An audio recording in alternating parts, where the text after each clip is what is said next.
This is going to be a thorough review about sa ating nursing process.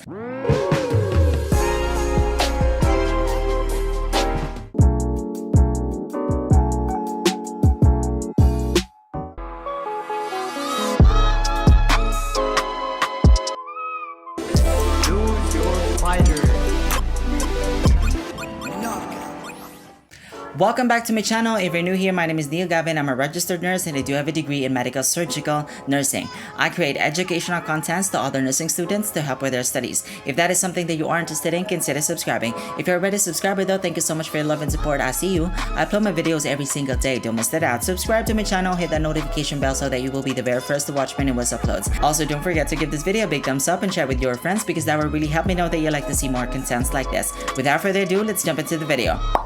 Hi everybody! For today's video nga, ang ating discussion ay iikot about saan pa? Nursing process. Yes!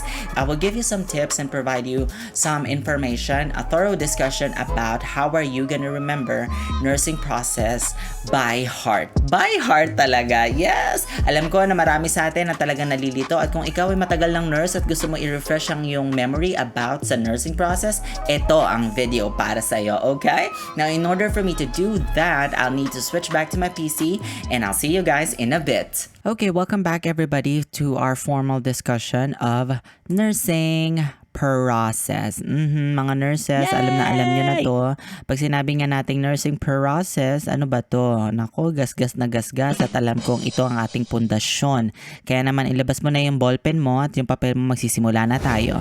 Now, maraming konsepto tong ating nursing process. Now, but I just want you to understand that this discussion of nursing process, i-discuss natin sila as a whole. Kasi marami to, may 5 sequential steps to. This functions as a systemic guide to client-centered care with 5 sequential steps. Now, marami nga po to. So, when you think about nursing process, you guys, padaliin mo yung buhay mo. Think about Cutie Pie. Yes, Pie. Ito si ating Cutie Pie. Ano ba? Bakit ba gusto kong maalala mo si Cutie Pie? Associate natin to sa pie. Kasi nga, ang nursing process mo is consist of the mnemonics ADPIE. Yes, ADPIE po, ADPIE. A stands for assessment, diagnosis, planning, intervention, and evaluation. Now, i-discuss natin to sila isa-isa but I really want you to understand na sa assessment pa lang po, napaka-broad na topic na yan.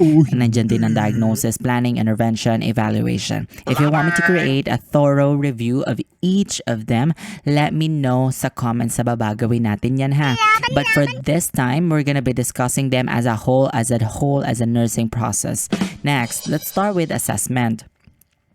What is assessment, you guys? What? Now, nursing assessment is a process of gathering information about a patient's physiological, psychological, sociological, and spiritual status by a licensed registered nurse. Now, this topic is broad kasi when you talk about nursing assessment, may mga types pa yan, may methods of collections, and types of data. Dito sa discussion na to natin, pag-aaralan natin ng mga types of data na may encounter mo while nasa nursing assessment ka. Okay. Now, I want you to really pay attention on this kasi guys, lumalabas po ito sa board exam. All the way! Licensed registered nurse. So, paano ko siya, nursing board exam type of question, lumalabas to eh. Hindi direktang ganito pero situational. Ano yung i-delegate mo sa nursing aid? Are you gonna delegate assessment to a nursing aid? Automatic, mali na yung sagot na yon. Kasi, ang nursing assessment can only be done by a registered nurse. Wala nang iba. Ito kasi yung ating core and I think ito yung talagang pinakamahirap na skill na dapat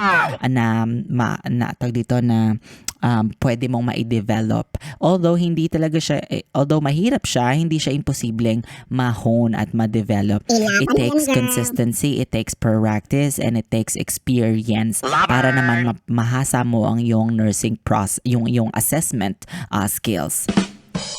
Now, when you talk about assessment, you guys, this is basically collection of data. Dito kayo mga nagtatanong, nagkukuha ka ng history taking, ginagamit mo yung sample mo. Yung sample, different discussion yon. If you want me to do a discussion about sample, let me know ha. I-discuss natin yan. Now, there's actually two types of nursing information. Yes, dalawang klase. You have here subjective and objective. Now, we're gonna discuss each. Let's start with subjective. Pag sinabi mong subjective, ito yung lahat ng impormasyon na sinabi sa'yo ng pasyente mo. Nakikita mo, tok, tok, tok, tok, tok, laban yan. Oo. Ito yung mga nilalagay mo na patient claim, yung direktang verbalization ng pasyente mo. Bawa, sabi mo, I'm having headache for one day. Oh, no. As verbalized by the patient. That is your subjective data. So any information that comes out from your patient's mouth, you can consider that as your subjective finding. Ngayon, ano naman yung objective data mo? Dali lang siya, ma'am. Ang yung objective assessment ay yung ginagamitan mo ng iyong five senses. Meron ka diyang inspection for sight, hearing for sense of hearing. Yan. Touch para sa palpation, smell yung pangamoy at yung taste gamit yung dila. So, basically ang yung objective data ay yung mga observation mo. Ano yung mga naobserbahan mo sa pasyente mo while you are getting some of the information. Sa sense of sight, nakikita mo ba yung pasyente mong nangangasul? Ano ba siya? Weak ba siya? No. Yung way ng paglalakad niya, i-correlate mo yon dun sa mga sinasabi niyang complaints niya o yung kanyang chief complaint. Kasi doon mo makikita at doon mo ma-justify na yung pasyente mo is talagang, alam mo yun, halimbawa, for in pain. Pag sa sense of sight, makikita mo dyan, may facial grimace ba? Sa hearing, nagmo-moan ba yan? O kaya nagre-restless na ba yan? OMG! Yung mga ganon. Sa touch, pwede mo malaman kung cold clammy, warm to touch. Sa smell, pwede mong amuyin kung naligo ba yung pasyente mo. Charot. Tapos pag hindi naligo, self-care deficit. Charing! Okay, next. Next process na po tayo. Ito na ang ating nursing diagnosis. Now, what is nursing diagnosis? It is a clinical judgment concerning human response to health conditions, life processes, or vulnerability for that response by an individual, family, group, or community. Now, I want you to pay attention na hindi lang talaga ang nursing process ay ang nursing diagnosis ay pwede mo lang siyang gawin sa isang tao, no. Naalala niyo yung subject natin na community health nursing, hindi ba nagagawa tayo ng community diagnosis doon? Yes, pwede rin siya sa group of people, sa community, for example.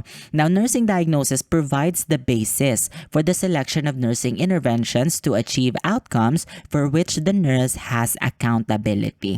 Yes, ito nga po yung basis mo. May mga parts itong nursing diagnosis na to. If you want me to do a thorough discussion about that, kasi meron pa yung etiology, meron pa yung related factor, manifestation, at kung gusto mo turuan kita kung paano gumawa ng nursing diagnosis, let me know sa baba. Get Now, I really want you, alam ko kung nursing student ka at ikaw ay graduate na ng nurse, matagal ka ng nurse, familiar na sa'yo to. Ito ang ating Biblia. At ang ating Nanda, yes, ito nga po. Nurse's Pocket Guide, Diagnosis, Prioritize Interventions in Rationales. Napaka-effective po nitong libro na to. Ang kapal niya. Ang latest edition pa po natin, ito ay yung 11th edition pa rin. Now, Nanda is a powerful tool used by registered nurse. What does Nanda means? Okay, kung hindi mo pa alam, ang ibig sabihin ng Nanda, baby loves, ay North American Nursing Diagnosis Association. Now, the purpose of Nanda is to develop standardized terminology so nurses can have a common language to communicate the needs of their patients and more easily understand what needs to be done for patients. Now, masasuggest ko sa'yo na kung ikaw ay nag-aaral pa lang, kaumpisa mo pa lang sa nursing school, get yourself at least, have or spend 15 to 20 minutes po ng pagbabasa. Hindi ko sinasabing i-memorize mo kasi ako personally inaamin ko hindi ko talaga to kabisado. Ito, ang kapal niyan, girl, mabaliw ka.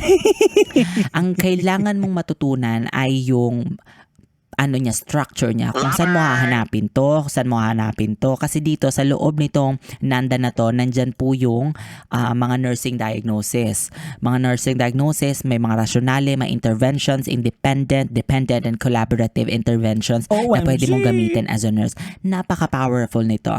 Now, wag kang puro TikTok. Oo, imbis na mag-TikTok ka, o sige, bago ka mag-TikTok, mag 15 to 20 minutes muna na scroll mo siya, basahin mo siya, yung mga ganon, kasi trust me, it will help you in the future. Now, ito yung mga example natin ng ating mga nursing diagnosis na pwede mo makita sa loob ng Nanda. Okay, now we have here, for example, fluid volume deficit. Narinig mo na yan, diba? Sa mga gumagawa ng care plan dyan, madalas ito. Now, injury risk for injury, self-health management ineffective, aspiration risk for. So, huwag ka mag-alala kasi ito ay naandun to sa loob ng Nanda. May explanation to kung ano ibig sabihin ng risk for, mga deficient, ineffective, tutulungan ka niya. Kaya ngayon ang ating Bible, diba? Ang next natin sa nursing process, you guys, ay planning. Now, pay attention to this. Plan your work, then work your plan. Laban. Now, this is where you develop goals, desired outcomes, and action plan. Now, ito ay kinoconsist ng dalawa itong planning mo. Meron ka ditong short-term goal at, long-term goal and short-term goal. Okay? Now, let's define each. Masasabi mong long-term goal if it indicates an objective to be completed over a longer period of time, usually over weeks or months. Now, I want you to pay attention doon sa mga sa mga time frame. Ito over weeks or months. Pareho po silang planning, pareho silang plano, pero ang pinagkaiba lang yung duration, kung gaano mo isasagawa yung plano mo. Kasi sa short-term goal, mapapansin mo, pareho silang plan, yes? Now, basahin lang natin to. A statement distinguishing a shift in behavior that can be completed immediately. Nakikita mo yung urgency? Immediately, usually within a few hours or days. So, very short lang. When it comes to long term, pwede siya mag-run yung plano mo ng over a weeks or a month. Uy, yung pecha na. Now, when you talk about planning sa nursing intervention, pay attention to this. SMART. Sino mga SMART dyan? Globe Telecom, ano ba tawag dito? TM, Talk and Text, yung mga ganyan. Dapat mong tatandaan to, SMART, whenever you create a plan. Now, yung SMART po ay abbreviation po iyan, ha? Yan ay mnemonics natin. This is where you develop your goals, desired outcomes, and action plan. Now, SMART, all these 5 elements, 1, 2, 3, 4, 5, are the main parts of the SMART goal. Wow. This simple yet powerful method brings structure and ensures that your goals are within reason and are attainable. Okay, so proceed tayo. Nag-discuss tayo ng bonggang-bongga sa SMART. Ano ibig sabihin ng SMART? Okay, specific, measurable, attainable, relevant, and time-based. Itong realistic, sa ibang libro sinasabi realistic. Realistic, relevant, parehas lang yan. Now, isa-isahin natin. Bibigyan kita ng example, ha. Let's say ito, sa pagpapapayat. Now, a specific goal has a much greater chance of being accomplished than a general goal. Yes. For example, this one, nakikita mo ba yan? O mga bilbil nyo, yung mga beer belly. A general goal would be get in shape. What? Gusto ko lang pumayat. Gusto kong pumayat. Ganon. Wow. But a specific goal would say, join a health club and work out 3 days a week. Para ma-achieve mo yan, mems.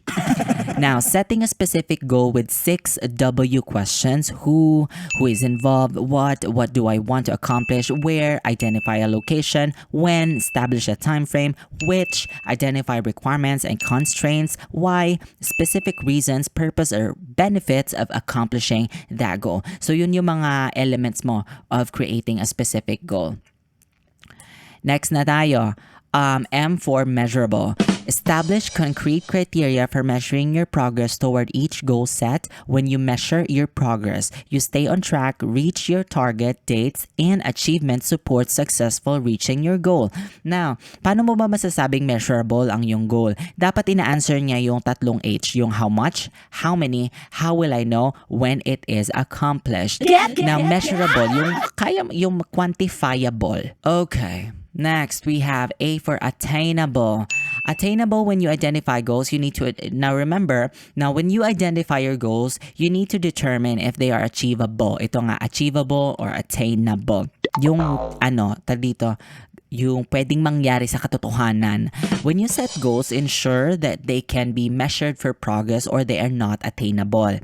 You can attain goals when you plan your steps wisely and establish a time frame that allows you to carry out those steps. There is no point starting something you know you can't finish. Next, we have R for realistic or relevant. Okay. Now, your goal is probably realistic if you truly believe that it can be accomplished. If you decide a goal is realistic, do you have the support or the resources in your organization to make it achievable? The fellowship can support you to develop abilities, skills, and financial capacity to reach them. Goal tips lang mga mamshi. A realistic goal must be an objective which you are both willing and able to work toward. Next na tayo, time-based or time-bounded. Ano ba ito? Timely or tangible. A timely goal should always be grounded within a time frame. You need to at least have one goals, you should be tangible. Yung paglalagay ng time frame, pwede mo lagay dyan in, for example, in 15 to 30 minutes, na-relieve na yung pain ng pasyente ko. In 1 day, kailangan, in 1 day or 24 hours, post niya mga kailangan nakalakad na siya. She is able to ambulate. Nanganak yung lalaki, ma'am. Gusto mo yun? Next na tayo. Next sa nursing process, ADPIE intervention na nga po tayo mga mamshi. Dito ka na magiging super nurse lover. Na may mga klase tayo ng nursing intervention. 3 kasi ang klase. Kung sa planning, meron tayong parang criteria na SMART na tinatandaan. At meron tayong 2 klase ng plan, yung long-term at short-term goals. Dito naman sa ating nursing intervention, we do have types. Actually, we have 3. Now, let's discuss each. Pakilala ko muna sila sa inyo. Independent, dependent, and collaborative nursing interventions. Okay. Wait lang. Balik tayo. When you talk about independent, palitan ko lang tong cursor ko. Yes. When you talk about independent nursing intervention, you guys, there are actions that the nurse is able to initiate independently, meaning ikaw lang mag-isa nito as a nurse. The following will be an example of health promotion nursing interventions, which is an independent nursing action. Halimbawa, ito, pakilala ko sa si Mrs. James has started a new medication for her high blood pressure. She is concerned about the side effects and is refusing to take the medication. The nurse intervenes by educating the patient on the purpose of the medication, the side effects of the medication, and the possible consequences of high blood pressure. Okay, basically independent. Ano yung mga good example ng independent nursing intervention mo? Health teachings.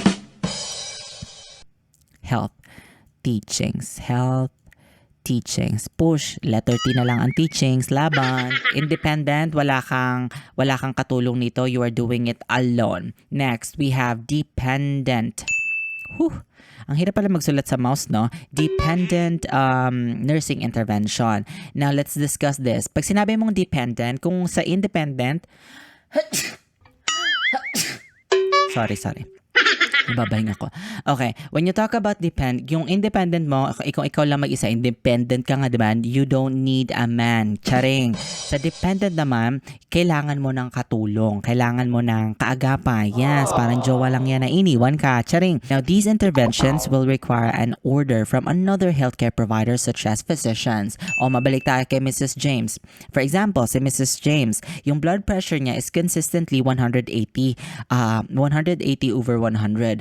Now, the nurse reports this to the physician. Now, yung physician naman will order an antihypertensive medication for the patient. The nurse will administer the oral medication to the patient as ordered. So, nakita mo, merong 2 taong involved. May nurse at may physician para ma-manage yung pasyente. Gets?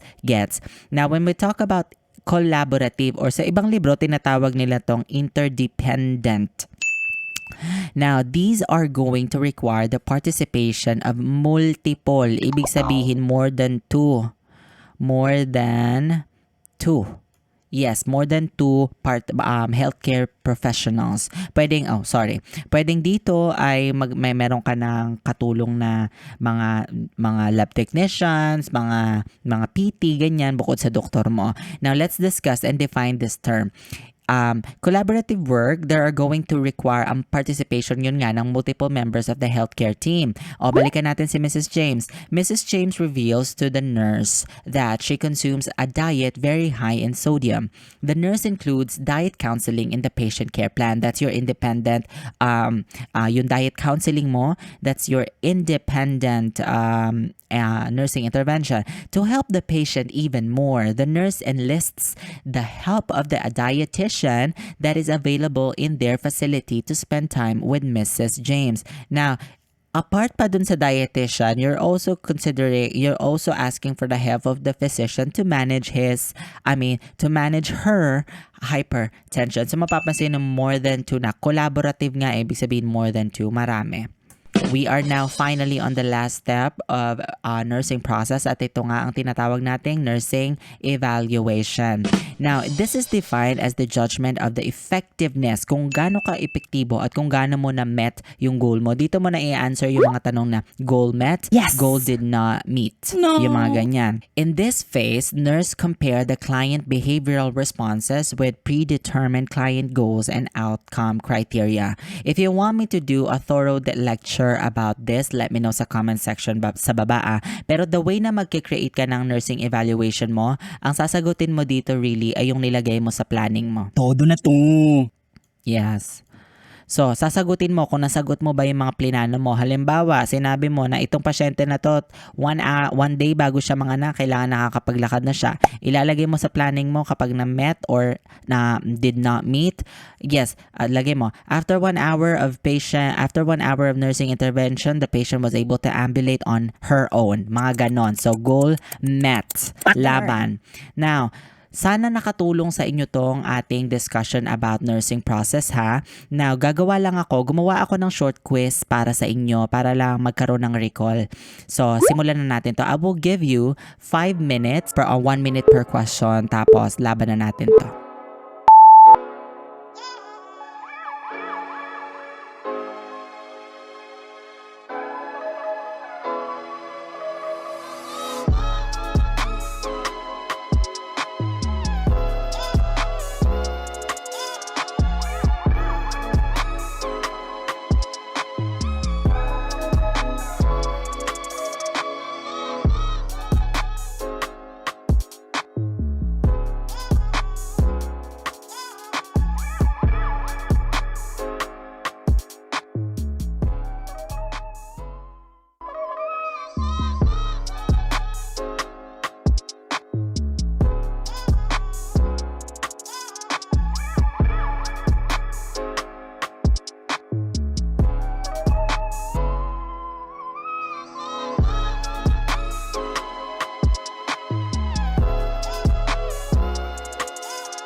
Okay guys, we're back. I hope you were able to enjoy that short quiz. At magra-rationalize na tayo. Sasagutan natin, titingnan natin kung tama yung mga sagot nyo ha. Okay, let's begin with question number 1. Okay, sabi dito, let's read the question loud. Sabi niya, the nurse in charge identifies a patient's responses to actual or potential health problems during which step of nursing process. Ano ang term mo dito? Ano ang keyword mo dito, you guys? Identifies patient's response. Identifies. Nabisaya na naman ako, girl. Nasaan na ba yung pen ko? Identifies patient's response to actual or potential health problems during which step. Tinatanong ka dito, anong nursing process to? Is it assessing, diagnosing, planning, or evaluating? Ang sagot, diagnosing. Maaring sa inyo, sinasabi nyo assessing to. Remember, assessing po is collection of data. Ito ang rationale nito mga moms. The nurse identifies human responses to actual or potential health problems during the nursing diagnosis step of the nursing process. During the assessment step, the nurse collects data. What did I tell you? During the planning step, the nurse develops strategies. Strategy making na to. Sa evaluation, what do you do in evaluation? You as a nurse will determine the effectiveness of the plan. So, ang sagot dito is letter B. Letter boy. Kailan pa naging letter ang boy? Kapag nagre-review ka sa board exam, letter boy ang tawag. Mga letter apple, letter cat, letter dog. Char. Next. Let's read the question. A female patient is diagnosed with deep vein thrombosis. Which nursing diagnosis should receive the highest priority at this time? Naku, common ito sa board exam. Highest priority ng mga highest priority ganyan nursing diagnosis. Sabi niya, ano bang sitwasyon? Female patient is diagnosed with deep vein thrombosis. Option A, impaired gas exchange related to increased blood flow. B, fluid volume excess related to peripheral vascular disease. C, risk for injury related to edema. D, altered peripheral tissue perfusion related to venous congestion. Ako, nabibisaya na ako, ma'am. Anong sagot nyo? Bisaya ka, girl. Ang sagot po dito is letter D. Now, this answer takes the highest priority. Why? Because venous inflammation and clot information impede blood flow in a patient with deep vein thrombosis. Now, I'll explain to you why yung ibang mga options ay mali. Option A is incorrect because impaired gas exchange is related to decreased, not increased blood flow. Option B is inappropriate because no evidence suggests that this patient has a fluid volume excess. So, isa pang mga mga tip ko sa mga magte-take ng board exam, huwag kang asyomera, girl. Kung ano yung nasa question, yun lang ang sitwasyon. Huwag mong dagdagan, huwag mong bawasan. Okay? So C is not actually the correct answer. Why? Because this may be warranted but is secondary to altered tissue perfusion. Once again, ang sagot dito is letter dog. Hala siya. Okay, number 3. A nurse is revising a client's care plan. During which step, anong step ng nursing process does such revision take place? Gunner. Nagre-revise ka ng client's care plan mo. Ang sagot, evaluation. Ay. Bakit? During the evaluation step of the nursing process, the nurse determines whether the goals established have been achieved and evaluates the success of the plan. Answer A involves data collection, answer B involves setting priorities, and answer C is the actual intervention. So hindi, ang sagot dyan is letter D. Next, when two nursing diagnoses appear closely related, what should the nurse do first to determine which diagnosis most accurately reflects the needs of the patient? Is it A, reassess the patient, B, examine the related two factors, C, analyze the secondary two factors, review the defining characteristics? So, anong sagot? Ang sagot nyo dyan ay dapat letter D. Bakit naging tama si letter D? The first thing a nurse should do to differentiate is to compare the data collected to the major and minor defining characteristics of each of the nursing diagnoses being considered. So, the answer is letter D. Next, 5. The nurse performs an assessment of a newly admitted patient. The nurse understands that this admission assessment is conducted primarily to A. Diagnose if the patient is at risk for falls. B. Ensure that the patient's skin is intact. C. Establish a therapeutic relationship. D. Identify important data. Ang sagot, letter D. Identify important data. Ang rationale nito mga kabagang ito, this is the primary purpose of nursing admission assessment. To identify important data. Ano bang senaryo dito? Newly admitted patient. Admit pa lang sa inyong ward. The nurse understand that this admission assessment is conducted primarily. Anong purpose ng admission assessment mo? Ayan na nga, assessment. Ano ba ginagawa mo sa assessment? Hindi ba? To identify important data through collection? So, yun ang sagot. Once again, you guys, sana may natutunan kayo dito sa ating lecture sa nursing process. Let me know guys kung meron kayong mga katanungan o kung meron kayong mga next nursing topics na gusto nyo ma-feature dito, gawa natin ng content yan ha. Again, I hope na sana makatulong itong lecture na to sa inyo, sa mga nag-aaral, pati na rin doon sa mga nurses na gusto mag-refresh ng kanilang knowledge about sa nursing process. Thank you so much you guys for watching. I hope you enjoyed this one. Help me grow my channel. #TeamCoolto. Give this video a big thumbs up and share with your friends. Let me know what you guys think. You put them down in the comment section below. Also, don't forget to check out the other playlists I created for you. I'll be putting the links on the description box or simply click the second button right here. Let's connect. Follow me on all my other social media accounts. Everything is at Neil Gave. I'll see you again.